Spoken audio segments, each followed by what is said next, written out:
Look at Genesis chapter 4. Look at verse 16, if you will. We're actually going to read 16 down to 24. So if you would, follow along, beginning at verse number 16. And Cain went out from the presence of the Lord and dwelt in the land of Nod in the east of Eden.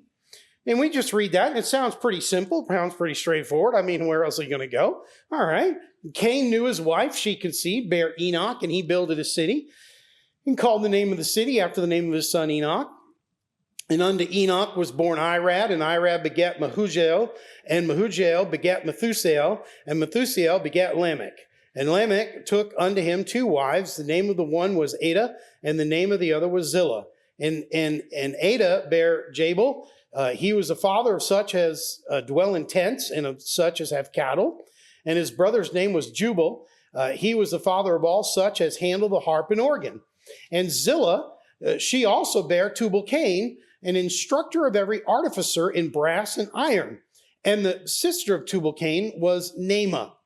And Lamech said unto his wives, Ada and Zillah, hear my voice, ye wives of Lamech. Hearken unto my speech, for I have slain a man to my wounding, and a young man to my hurt. If Cain shall be avenged 7-fold, truly Lamech 70 and 7-fold. Now that's an interesting passage right there, in my opinion, because we're cruising along and God's just like not caring. And I don't mean it in a bad way. He's just going right past some people. Well, he just like right past them. Doesn't matter. Oh, and then he gets to this guy. Well, that must mean the others are okay, right? Well, sure, God didn't. Yeah, now you're afraid to answer anything. Preacher's on a warpath. Don't answer anything. Right? Amen. By the time I'm done preaching, I'll feel a lot better. Trust me. All right? So we look at that and we think, well, those aren't really a big deal per se, but obviously Lamech is, I mean, he killed a guy, so he's a big deal. Okay. Well, I'm going to give you the title of the message tonight. The title of the message is 7. Just 7. The title is 7. Not 6, not 8, 7. Because 7 is an important number. How many of know or have heard what 7 is essentially representative of in the Bible? It would be the number of completion, or a number of, some might say perfection, but I think that perfection is not, can be easily misunderstood. Some people might think perfect as in like sinless. That's not what 7 means, nor is that necessarily what perfection in the Bible means. Perfection often is applied to the idea of just being matured. Okay, so it becoming complete, all right? And that's sort of what we've got going on here. Now, interestingly enough, we're here in Genesis chapter 4. Now, in verse number 16, right? We've kind of gotten through Genesis 1 and 2 and 3. We've seen the creation. We've seen the forming of everything and all of it coming to pass. We've seen God create Adam. Then we saw him create Eve. We saw the Garden of Eden. We saw Satan show up. We saw mayhem go on and all the difficult situation that occurred there. And ultimately, we see Cain kill Abel, right? So now we know what? Cain is bent in a bad direction, right? Cain allowed his flesh to kind of gain some rule in his life, and he followed down after that flesh. He got a little bit upset with God, got rebellious towards God, and was not happy about some of the things that went on and about the judgment that essentially came from God upon him, even though it was him who did wrong. He knew what kind of offering to do, what kind of sacrifice to make. He was taught the same thing that Abel was taught, and Abel brought the right thing. Well, Cain should have brought the right thing. He knew better. He knew to bring the right thing. By the way, I don't know necessarily, but I think biblically, I think there's a strong argument. There weren't any other kids before this went on. Now, I haven't studied that out fully, so I could be wrong.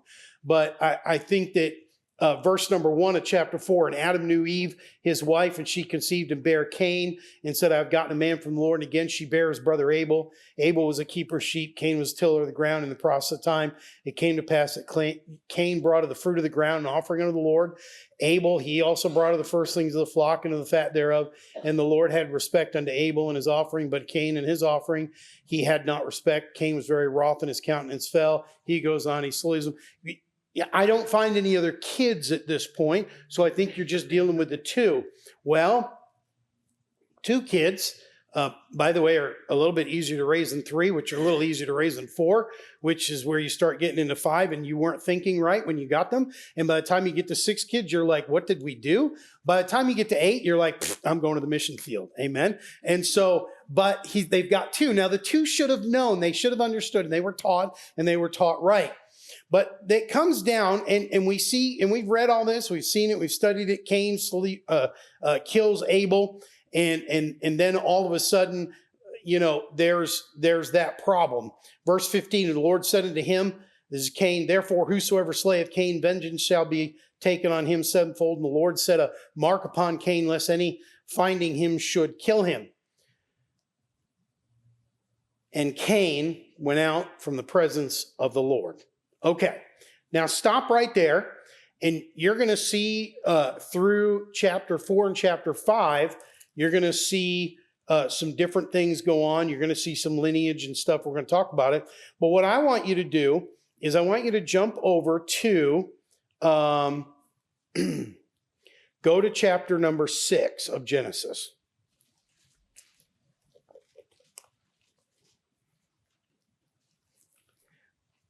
Genesis chapter 6 begins approaching the flood.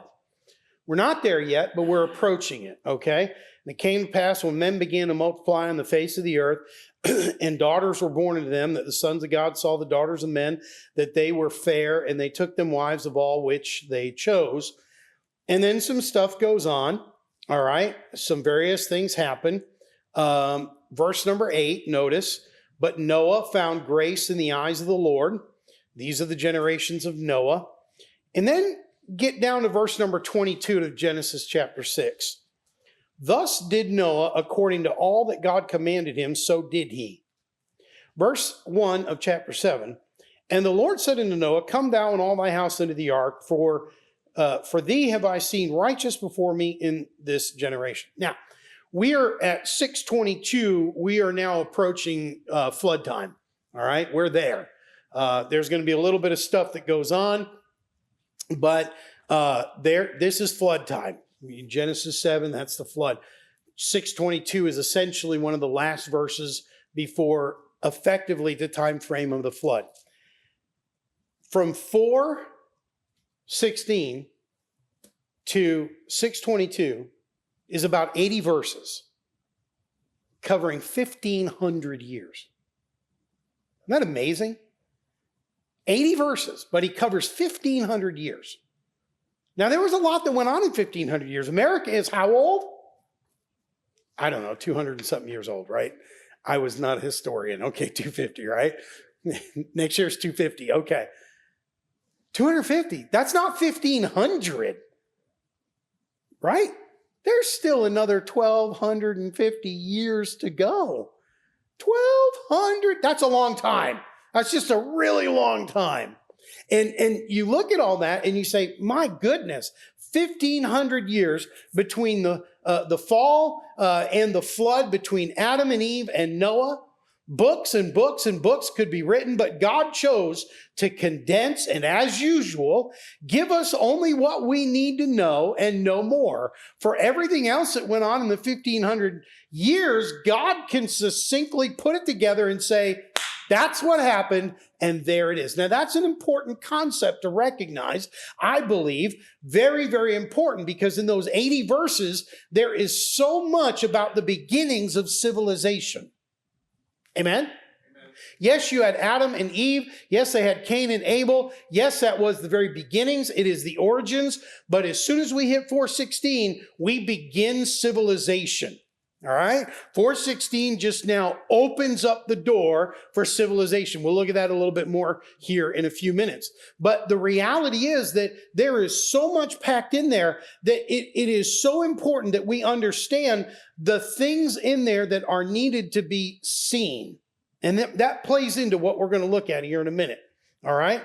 The beginnings of civilization. As a matter of fact, If you want really quick, well, no, we don't have time, so don't go there. Matthew chapter 24 and verse 37. You write that down. Matthew 24, 37. Jesus even tells us in the New Testament that the days we live in now are like the days in 4:16, 5, and 6 of Genesis. Matthew 24, 37. But as the days of Noah were, so shall also the coming of the Son of Man be. All right. And so we are living in the kind of days right now where they were living. The origins of civilization. Jesus said it, not me. Amen. Jesus said it. And what God does back in Genesis is something that I thought very, very interesting in the beginning.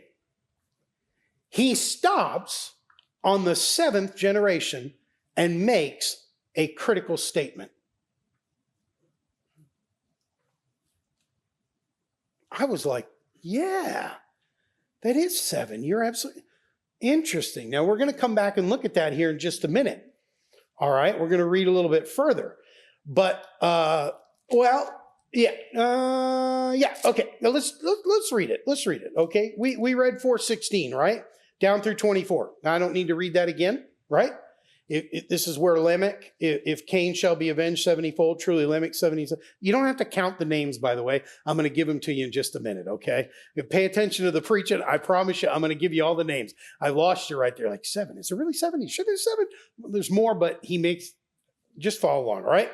Verse 25. I want you at Genesis 4:25. This is important.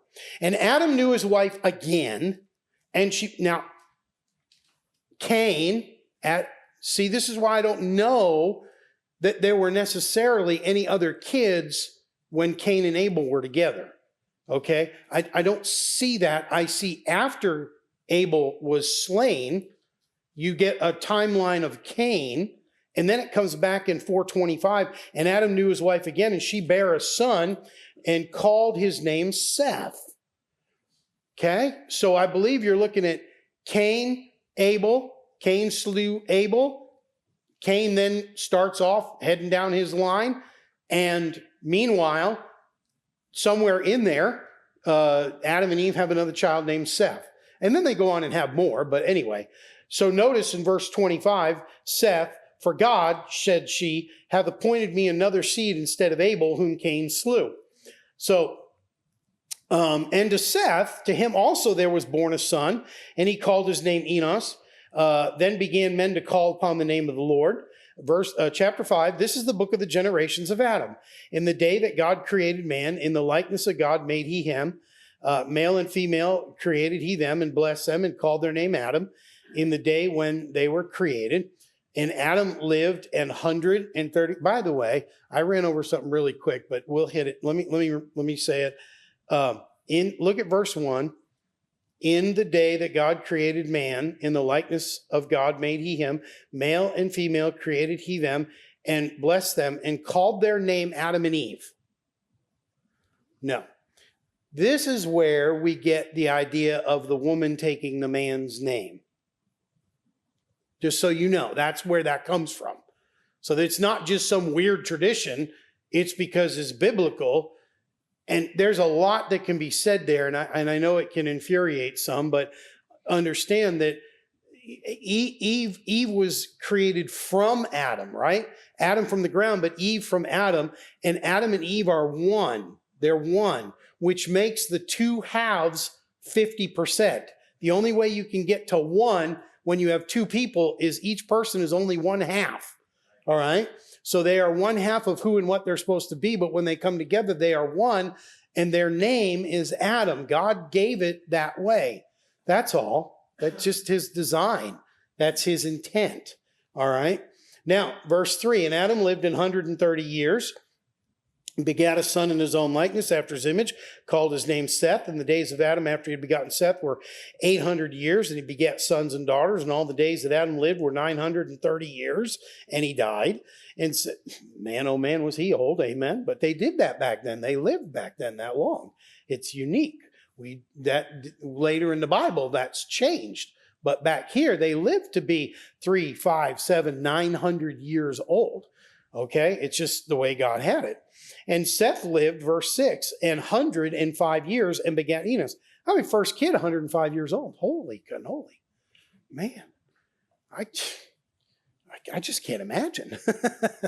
Anyway, moving on. And Seth lived after begetting Enos 807 years and begat sons and daughters. And all the days of Seth were 912 years. And he died. And Enos lived 90 years and begat Canaan. And Enos lived after he begat Canaan 815 years and begat sons and daughters. And all the days of Enos were 905 years. And he died. And Canaan lived 70 years and begat Mahalaleel. And Canaan lived after he begat Mahalaleel 840 years and begat sons and daughters. And all the days of Canaan were 910 years, and he died. And Mahalaleel lived 65 years and begat Jared. And Mahalaleel lived after he begat Jared. Thank God he named his child normal. And 830 years and begat sons and daughters. And all the days of Mahalaleel were 895 years, and he died. And Jared lived 162 years, and he begat Enoch. And Jared lived after he begat Enoch 800 years and begat sons and daughters. And all the days of Jared were 962 years, and he died. And Enoch lived 65 years and begat Methuselah. And Enoch walked with God after he begat Methuselah. Wait a minute. Why didn't God say anything about anybody else? What about all the generations before? Well, God does something very interesting in the beginning. He stops on the 7th generation and makes a definitive statement about each one. Whether it is a statement of negativity regarding Cain's line, the godless line, or a statement of positivity regarding Seth's line, the godly line. First, we need to understand the godless line. The godless line. Cain chose to walk away from God, okay? And that became the godless line. Genesis 4 and 5 shows the two ancestral lines, the line of Cain and the line of Seth. Both lines are paused with a big statement made by God at the 7th generation. All right, now I'm going to give you the names. Cain's line is this: Adam and Eve, Cain, Enoch, Irad, Mehujael, Methuselah, and Lamech. Lamech, 7th generation. All right? With Lamech, God shows us a very sad line. Look at verse 23 of chapter 4. Chapter 4, verse 23.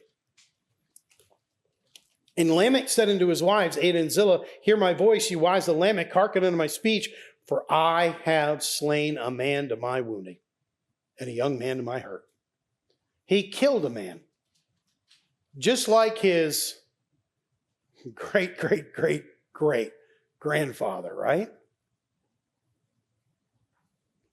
Carried right down through that line. Carried right down. By the way, totally separate note, throw it in there, make you really wonder about a few things. There's something by the word of familiar spirits. Familiar is a word that is also derived from the word familial, meaning family, where we get our word family. There is such a thing as familiar, family spirits. God speaks about from one generation to the next generation upon 4 generations. And he will at times. There'll be curse that is there. There'll be spirits that cling on to the family, and they go and they go and they go and they go. A lot of times you'll find out about somebody who struggles with alcohol. And you'll say, man, he's a drunkard. They're struggling with alcohol. And you look back, and their daddy was a drunkard. And their granddaddy was a drunkard. There is a spirit in that family. Some families, you can look back and say, man, that person's always bitter, mean, and nasty. And then you look at the mother, and she was bitter, mean, and nasty. And then you look at the dad past that, or not the dad there, but the granddad. Well, he was bitter, mean, and nasty. And there's a familiar spirit that carries down through. Cain, amen? I'll tell you right now, Cain got some demons on his back. And he just carried that right on down through his family. And the reason he did that is because he didn't check it at the door and say, forget this. I'm going to turn to the Lord and get this straightened out. God, I am sorry I killed my brother. I need forgiveness. And man, I just messed this whole thing. But he didn't do that.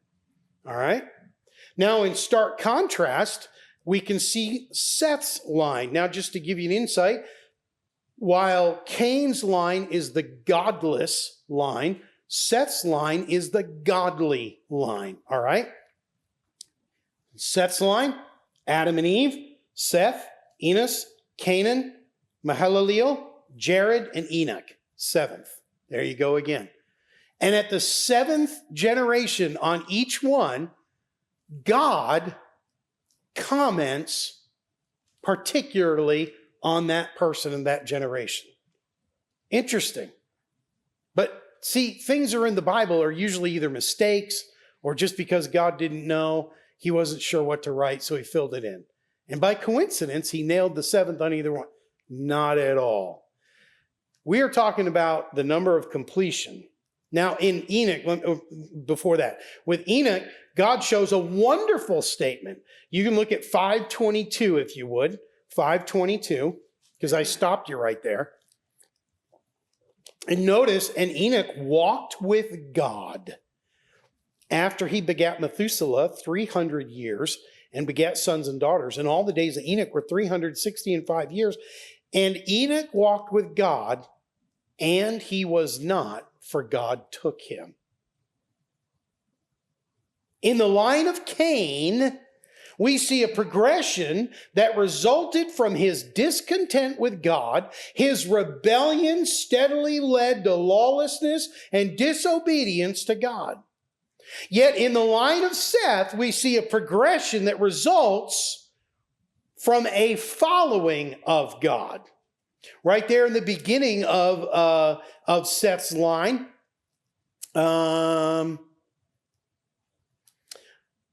notice verse 26 of chapter 4. And to Seth, to him also there was born a son, and he called his name Enos. Then began men to call upon the name of the Lord. Okay, so Seth has a son, and in that day, it's time to start calling upon the Lord. And he begins a godly line, a progression that resulted from a following of God. His life and following of God ultimately leads to Enoch, which is a picture of the rapture. Enoch is always a picture of the rapture, just translated, taken.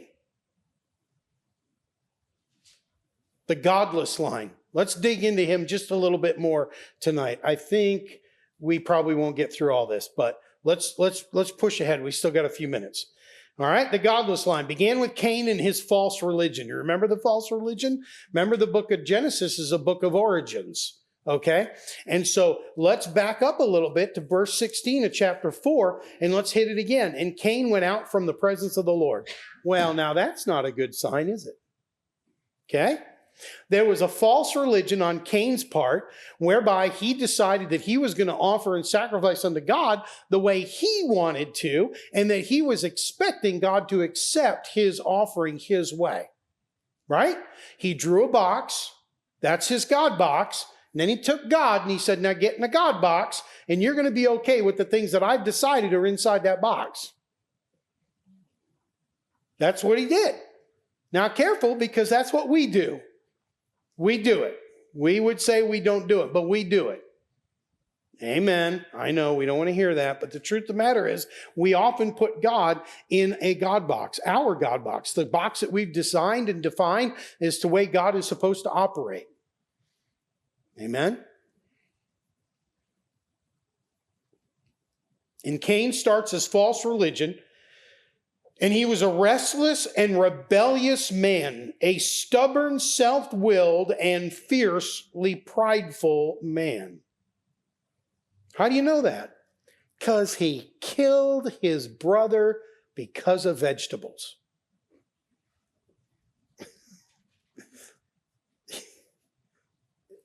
The seriousness of that is he killed his brother.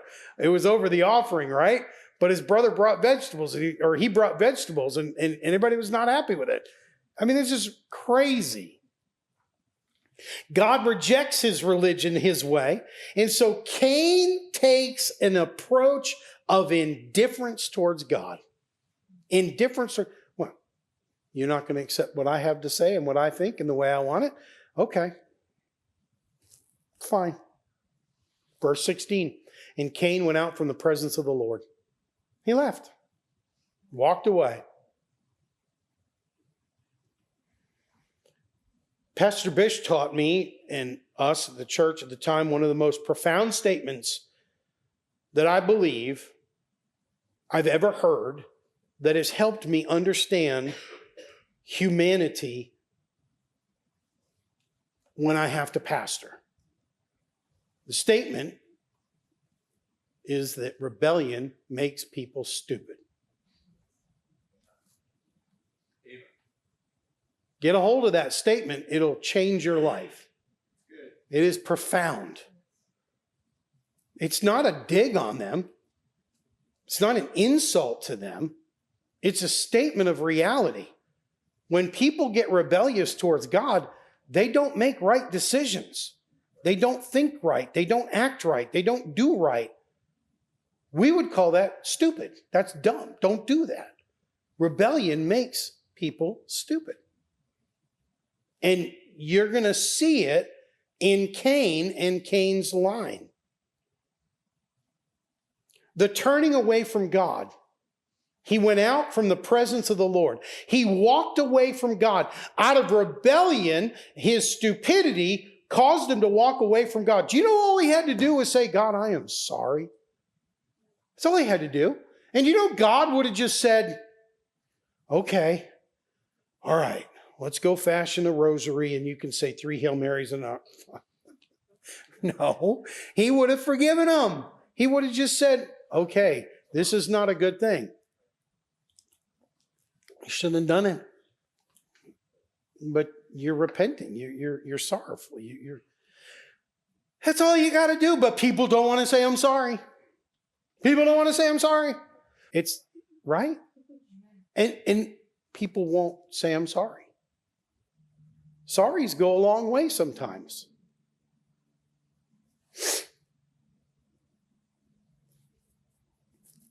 He walked away from God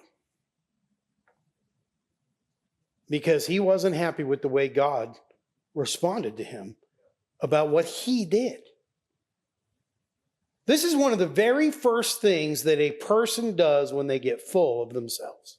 Right. One of the very first things, they go out from the presence of the Lord. They don't want to come to church. They certainly don't pray. When they think that God does not approve of them, instead of humbling themselves, instead of coming to an old-fashioned altar, they turn from God. Now look at verse 16 again, chapter 4. And Cain went out from the presence of the Lord and dwelt in the land of Nod on the east of Eden. He went out from the presence of the Lord and he dwelt in the land of Nod on the east of Eden. Now, by the way, just so you know, the name Nod is also known as the word, or it represents the word wanderings. Wanderings. So he went out to the land of wanderings. While Eden was the place to meet God. Yeah? Wasn't God in the garden? Yes or no? Wouldn't he come and walk with Adam in the cool of the mist of the day? And that's where he met with Adam. But when Adam and Eve sinned and did their part, they were removed from the garden, and a cherubim with a flaming sword was placed where? Where? Say it out loud. You know it. The east gate of the Garden of Eden. The east. So all he had to do, amen, after he kills Abel, is turn around to the cherubim with the flaming sword and say, I need to speak to God and say, I'm sorry. But he didn't. Now, he can't go in, right? That's what that was put there for, because they could not go in and partake of that fruit of the tree of life, because then there would be no way to save them. That's a whole nother doctrine that we're not, or theology we're not getting into, okay? But he couldn't go in. But that's where you met God. That's where God was. He's in the garden right now. That's where you go. You go to the garden. That's where God meet you. And he didn't. What did he do? He went out from the presence of the Lord, and he turned from God by going out in the presence, and he went to the land of wanderings to the east of Eden. He walked away from, do your geography. He didn't go west. He didn't go north. He didn't go south. He walked away from the eastern gate and he went to the east. He chose his own path instead of standing and talking with God. While Eden was a place to meet God, instead of keeping his dwelling place near to the gate, where he and his family could be in constant contact with God, he could have raised them for God. They moved away. This is the second thing that rebellious people do. They move away.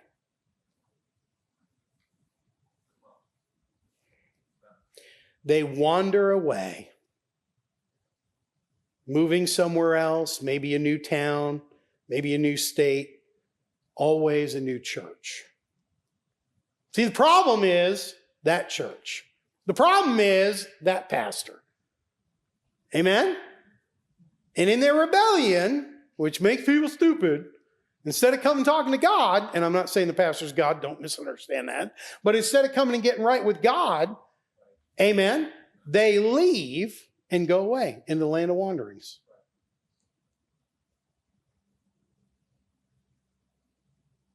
I've watched it over and over and over again. Time and time and time again.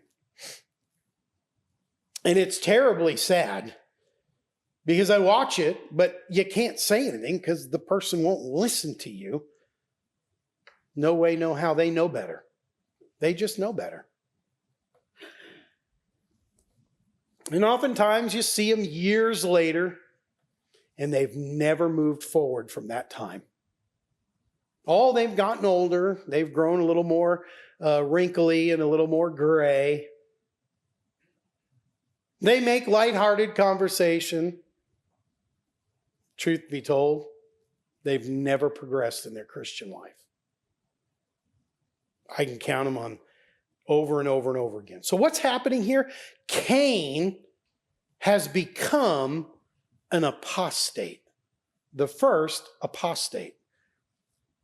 Remember? It's the book of origins. You find the beginnings of everything. The first apostate. A person who has never known God might get away with that excuse. If a person didn't know God and they kind of walked away from it, I almost could look at them and go, well, you didn't know God and you know better. You don't know any better. And so obviously we, the people that know God, have failed in getting you to know God. I believe that. But a person who knows better, that's called willful disobedience. Well, I'll be honest with you. We could be willfully disobedient to one another and to the preacher, but man, it's not wise to do that to God. I'm here for him to speak on his behalf. It is not wise. Jude 11 puts it this way: woe unto them, for they have gone in the way of Cain. They have gone in the way of Cain. What's that way? That's the apostates. Go back and read the book of Jude and you'll see it. What happens next? Verse number 17. Verse 17. And Cain, of chapter 4. And Cain knew his wife, and she conceived and bare Enoch. And what did he do? What did he do, folks? Builded a city. All right? That's pretty impressive, don't you think? You can build a city. How many of you built a city? I haven't built a city. Amen. That's impressive.